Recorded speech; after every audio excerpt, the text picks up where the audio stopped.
Hey, what's going on? My name is Sam Flashman, aka Tarantino's Foot Fetish. For those who do not know me, I have been a part of this league since the inception. Some people may say that I have total reign over this league, that JJ is not indeed in power, but I am the all true one God. And you may also know me from the Twitter DMs, where I try to be active almost every day. And you may think, yeah, well, those DMs suck. And yeah, they kind of do suck. But you know what? They suck because you don't participate. Yeah, I said it. Now, the point of this video isn't to discuss Twitter DMs. I do want to say one thing about that, though, real quick, okay? It would be nice if some of you guys were just a little bit more active, alright? I'm not going to call out names, okay? I know some of these people don't give a shit, alright?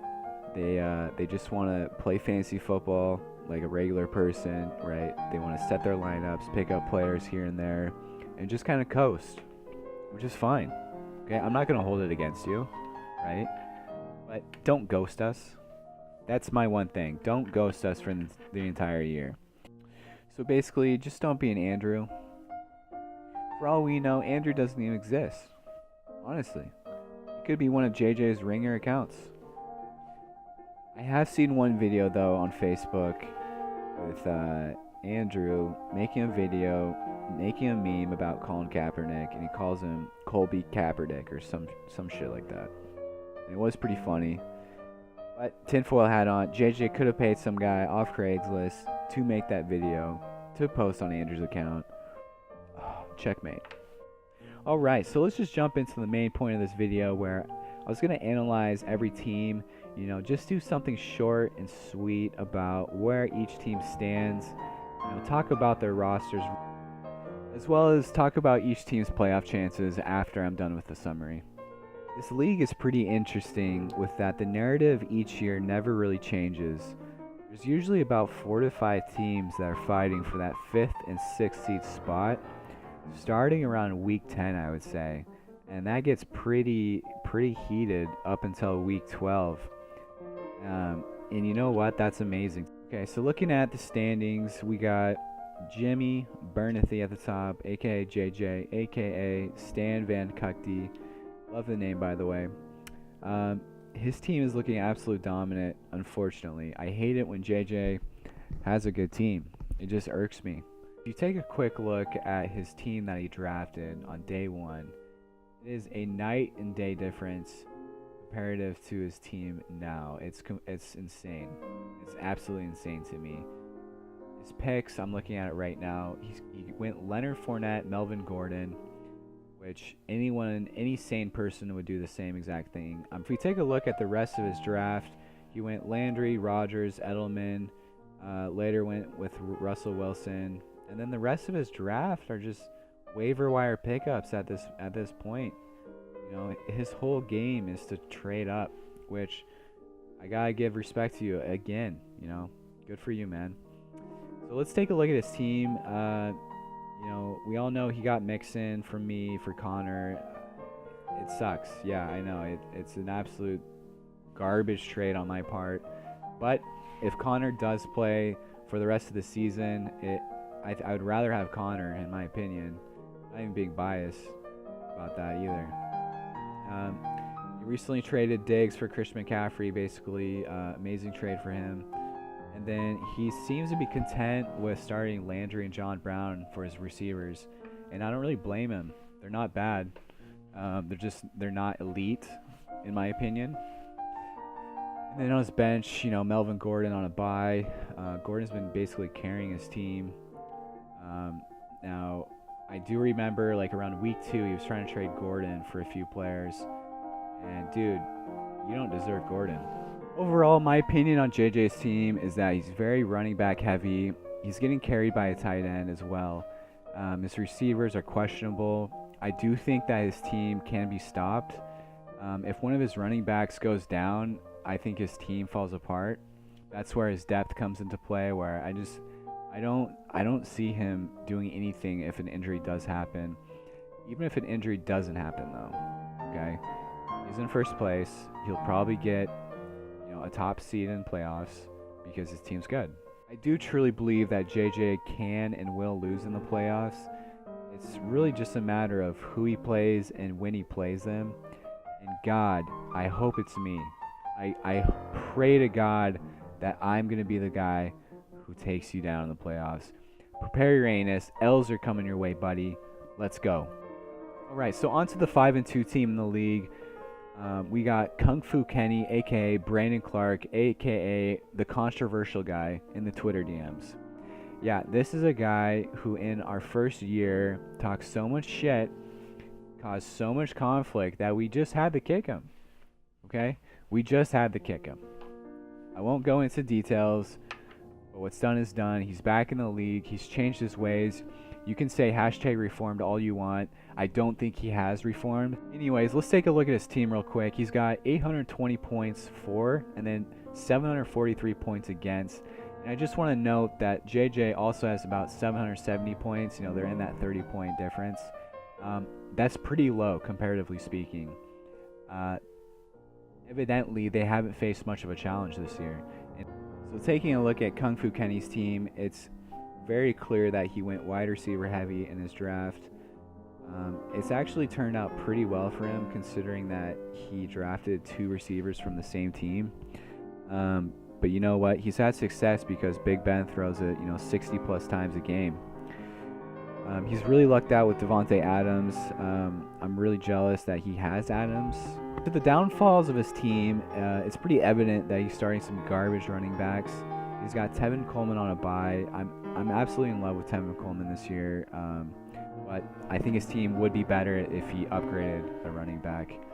Overall, he probably will be making playoffs. I think that he's going to be out within the first round. Again, looking at his points against, he hasn't faced much of a challenge this year.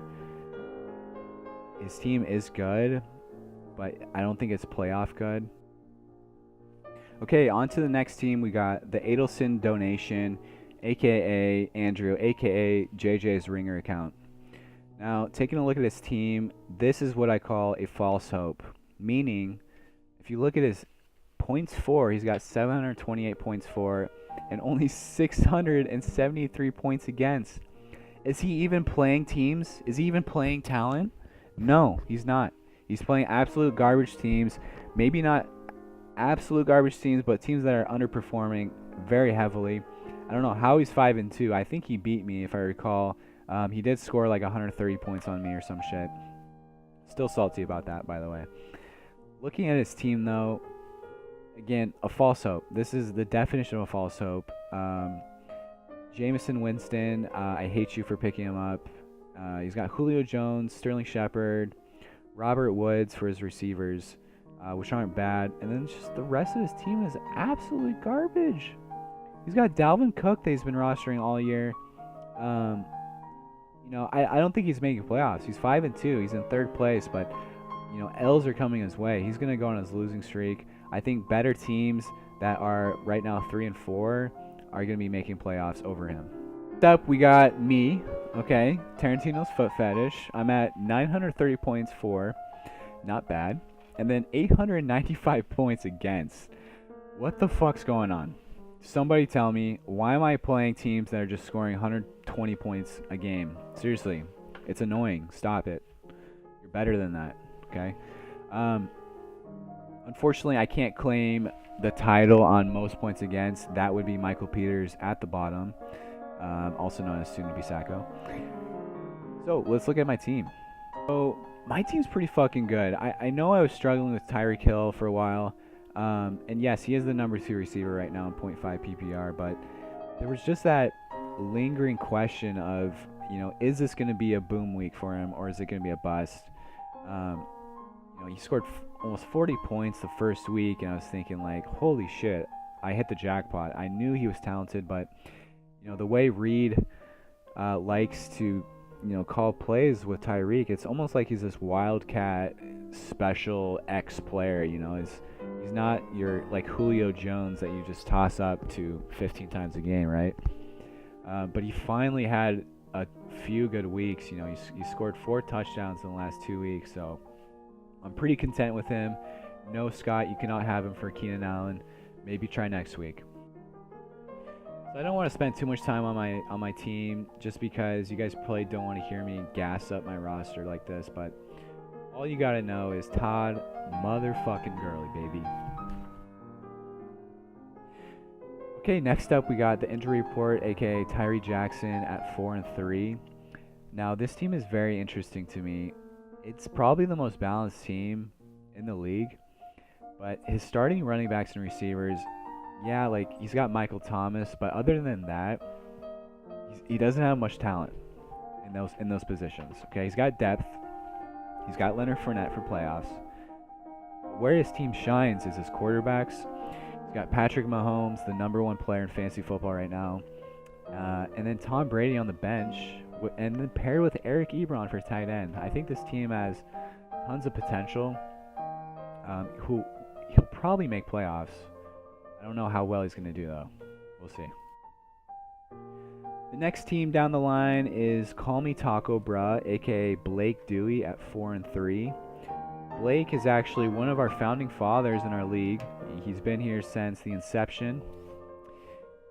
Now, his team's very interesting to me, in that I think it's absolutely dog shit. Moving on.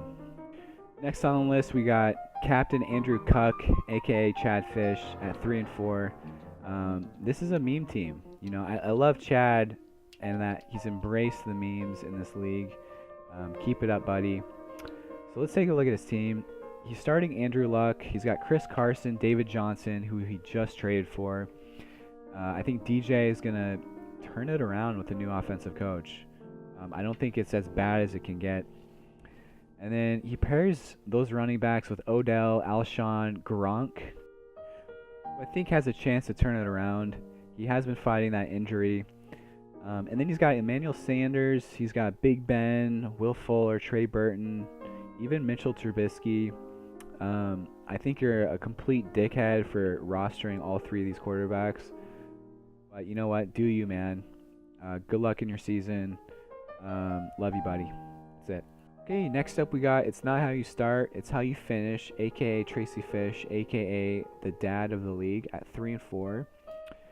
Now, this team, I don't think it's that good.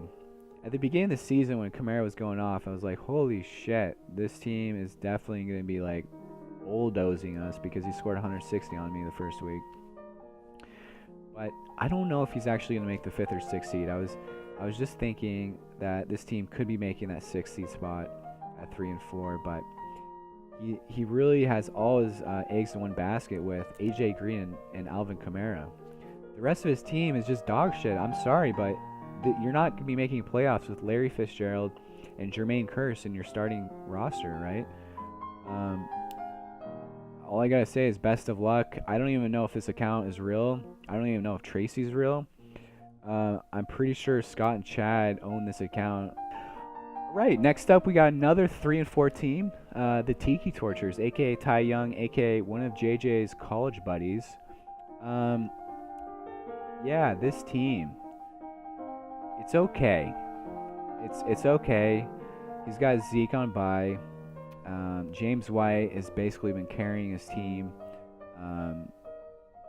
If he didn't pick up James White, this team would be a dumpster fire. Oh man, I don't think there's anything else to say about this team other than he's got Hilton back. He's starting Baker Mayfield, which is memes, and I don't think you're making playoffs. I just don't. You need something else. All right, we're coming to a close here with the bottom 3 teams. These teams are just in the pit of misery at the moment. They have no hope. They have no chance. They haven't seen sunlight in days. Starting with Scott Fish at 2-5. He is, his team's just complete dog meat. I'm sorry, man. There's nothing else to say. Next up, let's see who we got. We got Zach Van Gundy.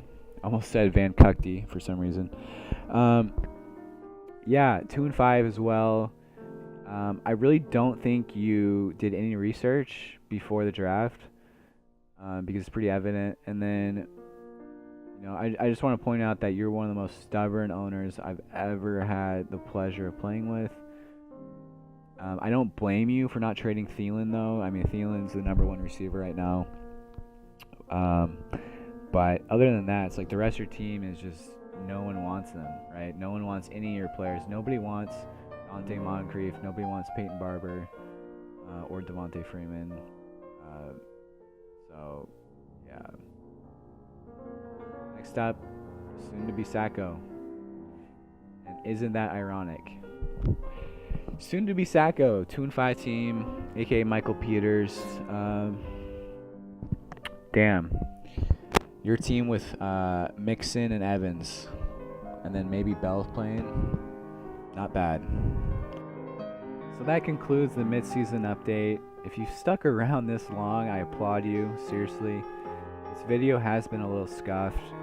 You know, I tried to touch on every single team I could. I maybe spent a little bit too much time on the first 4 or 5 teams. Such is life. So yeah, scuffed video, but yeah, thanks for listening. Best of luck to everybody in the league except Brandon or JJ. And yeah, see you in playoffs. That's it. Later.